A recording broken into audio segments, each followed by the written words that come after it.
మెల్లగా తెల్లారిందో ఎలా వెలుతురే తెచ్చేసిందో ఇలా పోసి నవ్వులతో మెరిసే పసిపాపల్లా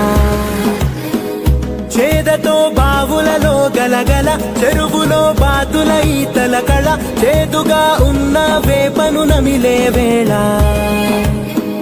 చుట్ట పొగ మంచుల్లో చుట్టాల పిలుపుల్లో మాటలే కలిపేస్తూ మనసారా మమతల్ని పండించి అందించు హృదయంలో